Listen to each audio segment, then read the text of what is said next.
이 시간 우리에게 주시는 하나님의 말씀은 구약성경 요나서 3장 8절과 9절의 말씀입니다. 요나서 3장 8절과 9절입니다. 제가 가진 성경은 구약성경 1289쪽입니다.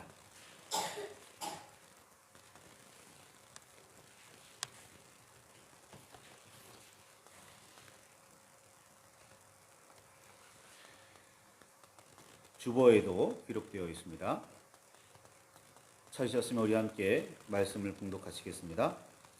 사람이든지 짐승이든지 다 굵은 베옷을 입을 것이요 힘써 하나님께 부르짖을 것이며 각기 악한 길과 손으로 행한 강포에서 떠날 것이라.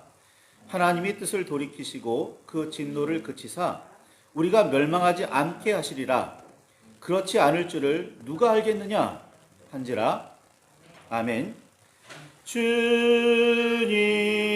우리의 마음을 여시어 말씀을 깨닫게 하옵소서.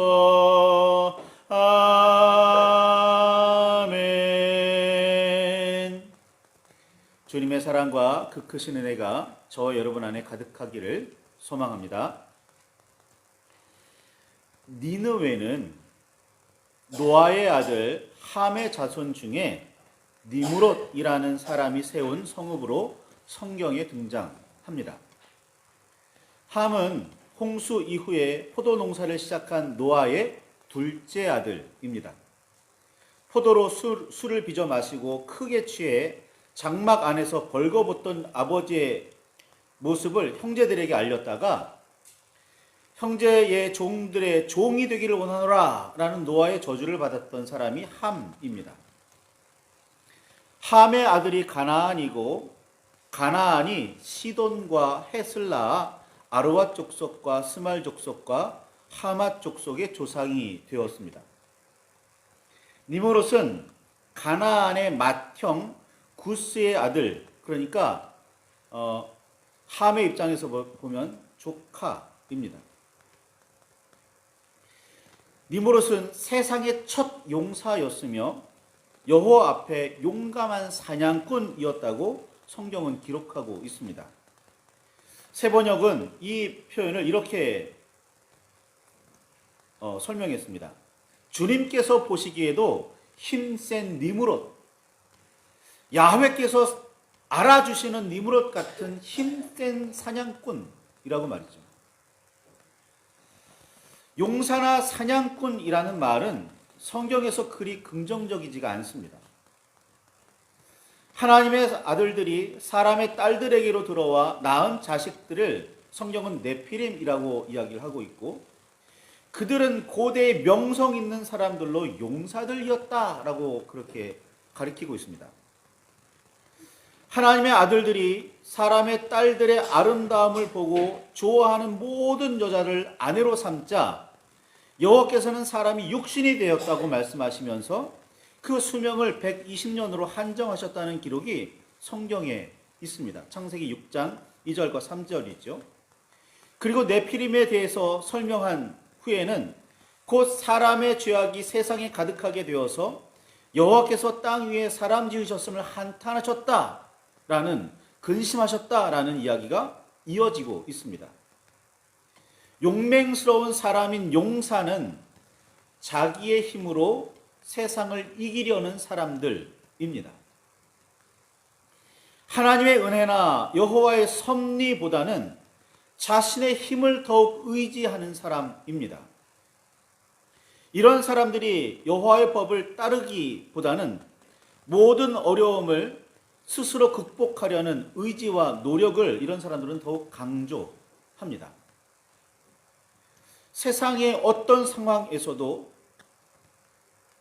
꺾이지 않고 여호와의 뜻에 따라 하나님의 말씀을 지키며 살아간다는 의미에서의 의지와 노력은 분명 칭찬받을 만한 덕목이지만, 수단과 방법을 가리지 않고 어떻게 해서라도 자기의 뜻을 이루고 욕심을 채우려 한다는 의미에서의 의지와 노력은 절대로 칭찬받아서는 안 됩니다.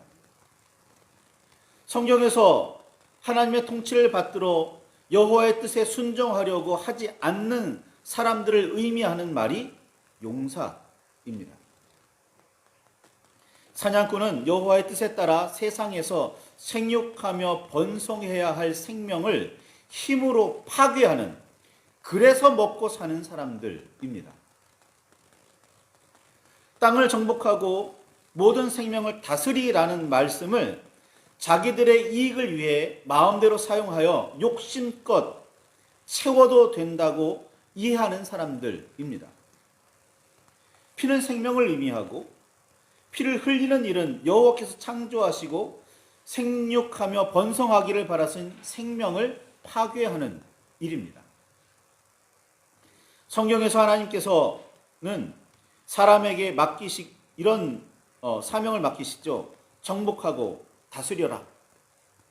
그런데 정복하고 다스리라는 말씀은 여호와께서 창조하신 모든 생명을 온 세상에 가득하도록 돌보라는 말씀인데, 이를 잘못 해석하고 엉뚱하게 받아들인 사람들, 그래서 파괴하고 자기 욕심이나 채우는 사람들, 그들이 사냥꾼이고 용사입니다.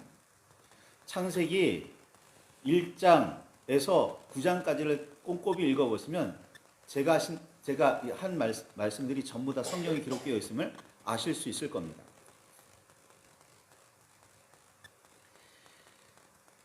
성경에서 하나님께서 창조하신 그 세상을 마음대로 다스리고 정복하면서 자기 욕심을 채우는 이들, 하나님의 말씀을 잘못 엉뚱하게 받아들인 사람들이었습니다.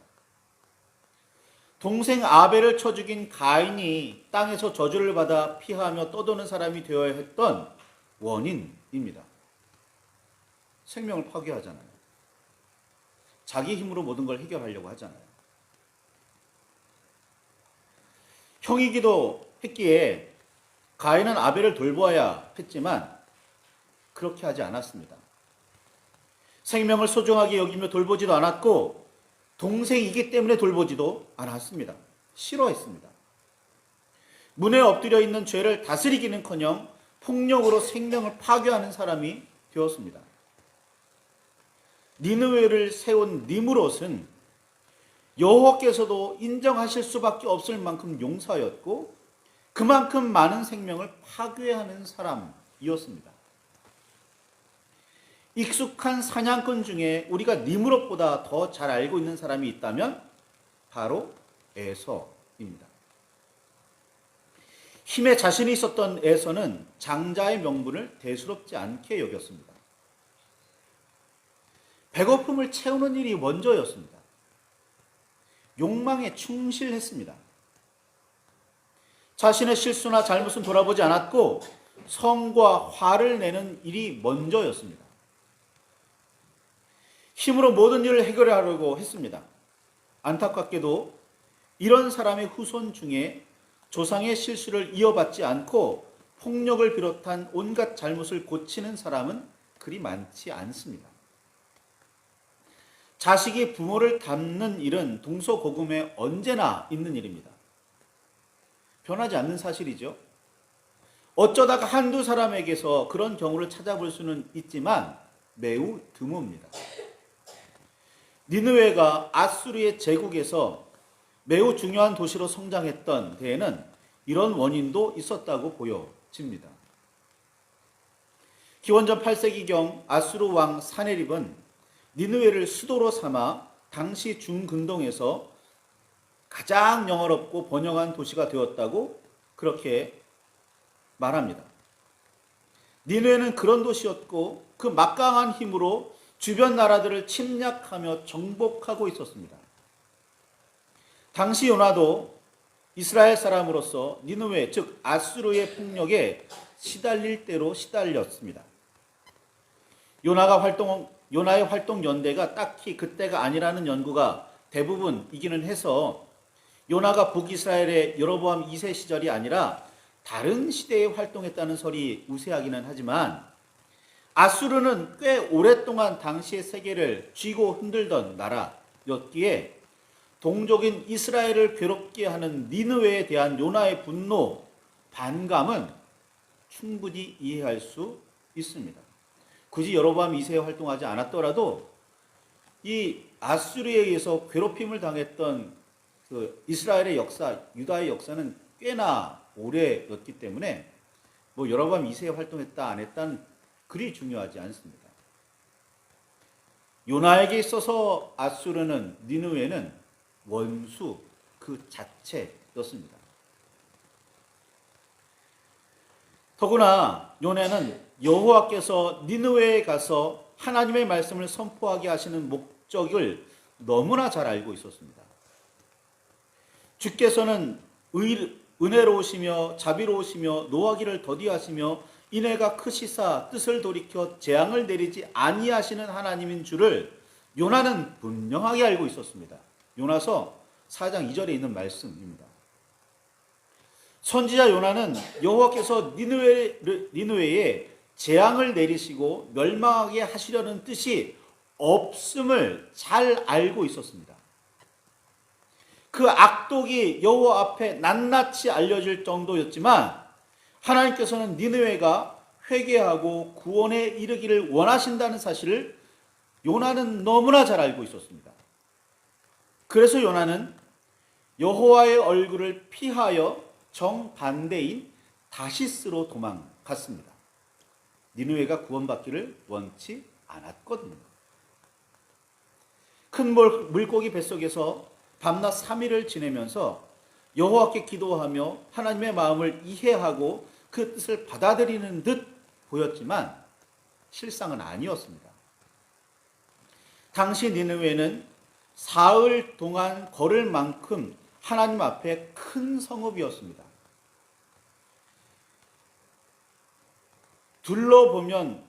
둘러보면서 돌아다니는 데만 사흘이 걸린 만큼 큰 도시였다는 겁니다. 그런데 요나는 겨우 하루 동안 다니며 하나님의 말씀을 외치고 전했을 뿐입니다.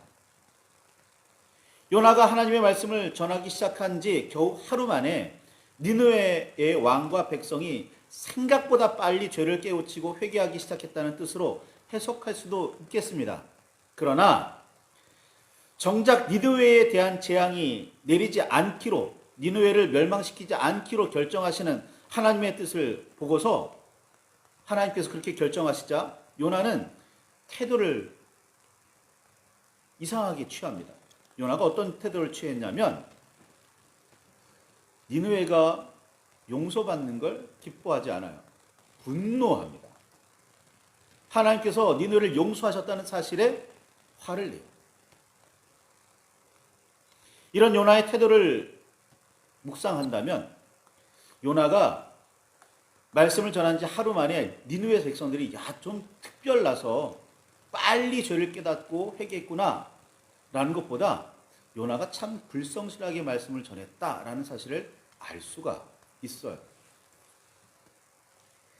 요나는 뜻을 돌이켜 진노를 그치시고 재앙을 내리지 않으시기로 하신 하나님의 결정을 매우 싫어하며 성까지 냈습니다. 요나서 4장 1절에 있는 말씀이죠.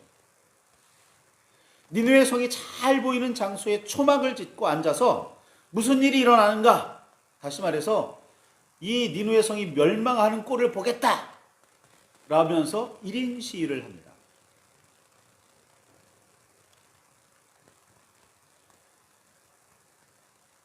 좌우를 분별하지 못하여 죄를 깨닫지 못해 세상을 향해 폭력을 행사하는 니느웨는 반드시 망해야 한다며 하나님 앞에 자기 주장을 포기하지 않고 고집을 부렸습니다. 요나서 4장 9절에 이 이야기가 있어요. 요나는 여호와의 말씀을 성실하게 받들어야 할 하나님의 사람인데도 불구하고 주님의 뜻을 전하는 일에는 불성실했습니다. 그만큼 니느웨와 아수르가 미웠습니다. 요나에게 니느웨는 절대로 용서할 수 없는 원수였습니다. 요나서에서 요나의 반응은 매우 깊게 묵상해야 합니다.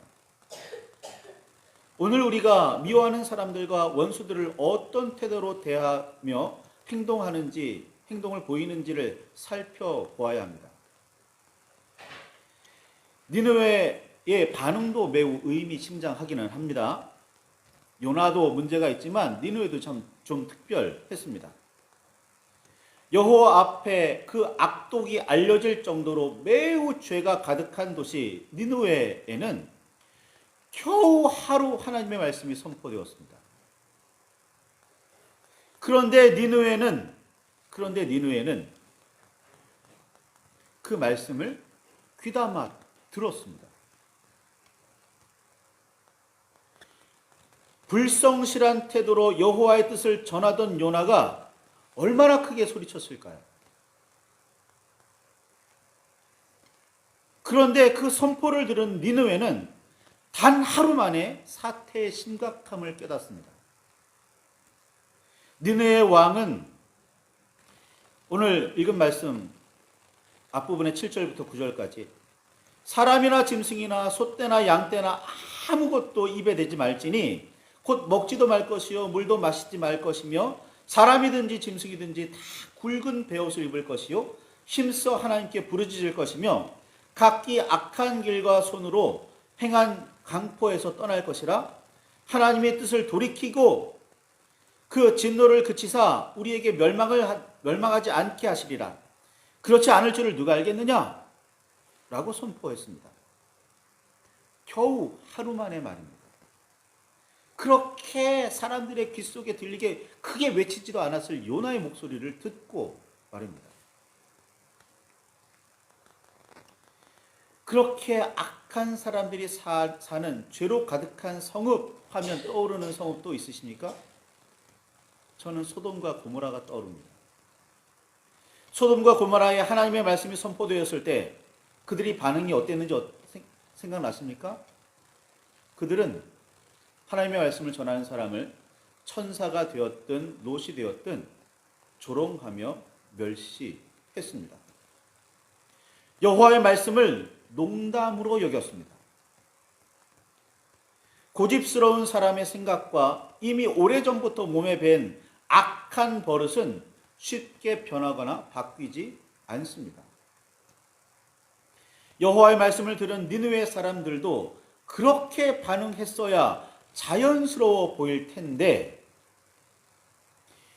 요나의 걱정처럼 하나님의 뜻이 징벌과 멸망에 있지는 않았지만 그렇게까지 빨리 온 성이 회개하게 되리라고는 상상조차 하지 못했습니다. 그런데 니느웨는 심지어 아수르의 왕은 단 하루 만에 여호와의 말씀을 전해 들었고 거의 듣자마자 잘못을 인정하고 회개하기 시작했습니다. 이는 보통 놀라운 사건이 아닙니다. 당시 이스라엘과 유다에는 수많은 하나님의 사람들이 활동하고 있었습니다. 여호와의 말씀은 하루가 멀다 하고 선포되고 있었고 왕궁에서 직접 왕을 향해서 선포하는 일도 다반사였습니다. 그런데 그들은 요나처럼 자신들을 괴롭게 한 원수들에게 재앙이 내려지기만 바라고 있었지 자신들의 잘못이나 죄악은 살펴보지도 않았고 관심조차 없었습니다. 하나님의 말씀을 듣고서 죄를 깨닫거나 회개하거나 용서를 구하는 일 거의 없었습니다. 그런데 그 악독한 성읍 니느웨가 단 하루 만에 하나님의 말씀을 듣고 몽땅 다 회개하러 나선다고요? 호세아나 아모스가 처절하다 싶을 정도로 여호와의 뜻을 밝히며 전했지만 그 목소리에 귀를 기울이는 사람은 거의 없었습니다. 그런데 그 악독한 도시 니느웨는 단 하루 만에 달라졌습니다. 단 하루 만에. 그지 클 것 같지 않았던 요나의 목소리를 듣고 말이죠. 요나서는 이스라엘이나 유다만이 아니라 온 세상을 주관하시며 모든 피조물에 관심을 가지시고 구원하시기를 원하는 하나님의 사랑과 은혜를 이야기하기도 하지만 니느웨만도 못한 이스라엘과 유다의 회개와 변화를 드러내며 비판하기도 하는 겁니다. 느헤의 왕은 즉시 짐승이든 사람이든 모두 금식하며 잘못을 뉘우치고 회개할 것을 명령했습니다.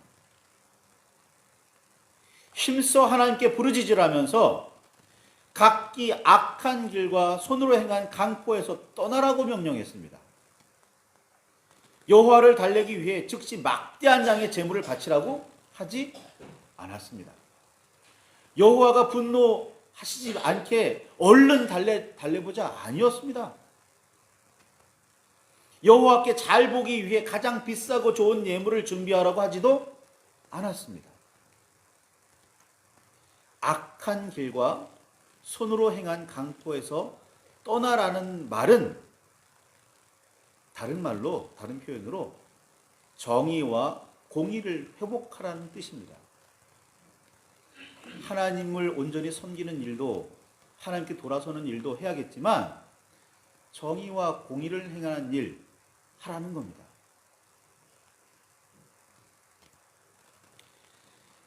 이사야 66장 2절에서 4절에 이런 말씀이 있습니다.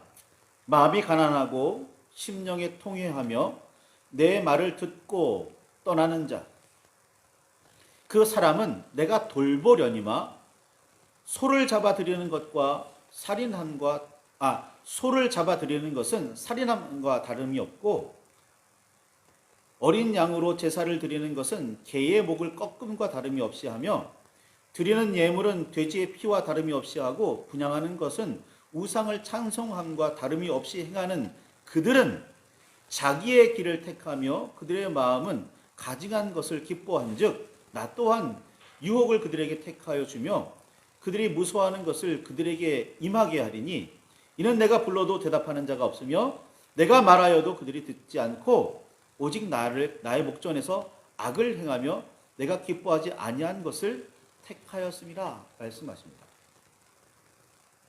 하나님께 제물을 드리지 않았다고 책망하시는 게 아니에요.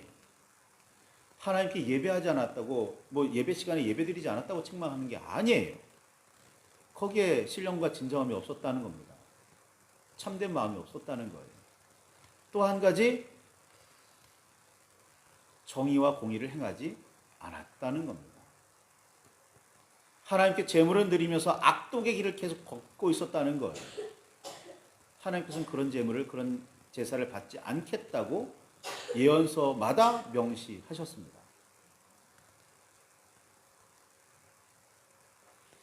니느웨는 여호와의 말씀에 즉시 반응했습니다.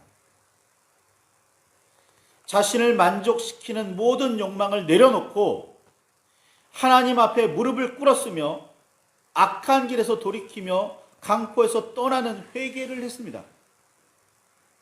정의와 공의를 여호와 앞에서 회복하려고 돌아섰습니다. 니느웨가 용서를 받고 구원에 이를 수 있었던 이유입니다.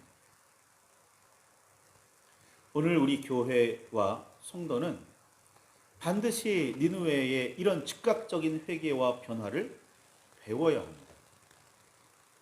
하나님의 말씀을 듣고도 아파할 줄 모르고 깨우칠 줄 모르고 돌이킬 줄 모른다면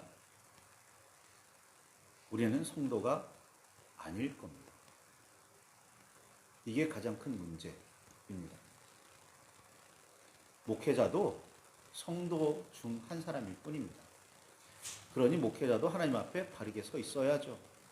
하나님을 사랑하고 이웃을 사랑하는 일에 힘써야죠. 하나님 앞에 영과 진리로 예배하고 이웃을 향해서는 사랑하며 정의와 공의를 행해야죠. 그래야 하는 겁니다. 그게 믿음의 사람의, 하나님의 사람의 삶의 모습이어야 합니다. 니느웨는 하나님의 말씀이 들리자 즉시 그렇게 반응했습니다. 오늘 우리는 어떤가요? 오늘 우리는 하나님의 말씀을 가슴속에 새기고 삶에서 실천하고 있습니까?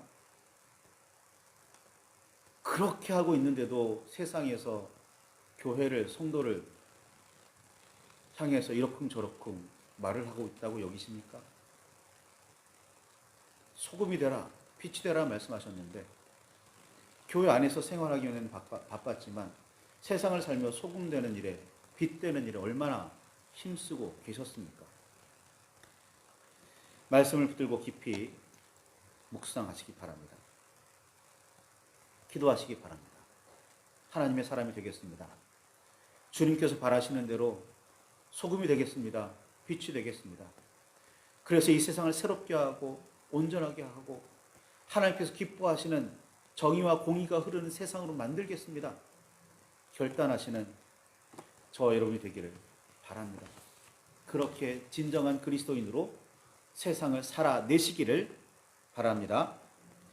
말씀을 들고 깊이 묵상하시며 기도하실 때 주님의 그 능력이 성령의 보호하심이 저와 여러분 안에 가득하기를 바랍니다.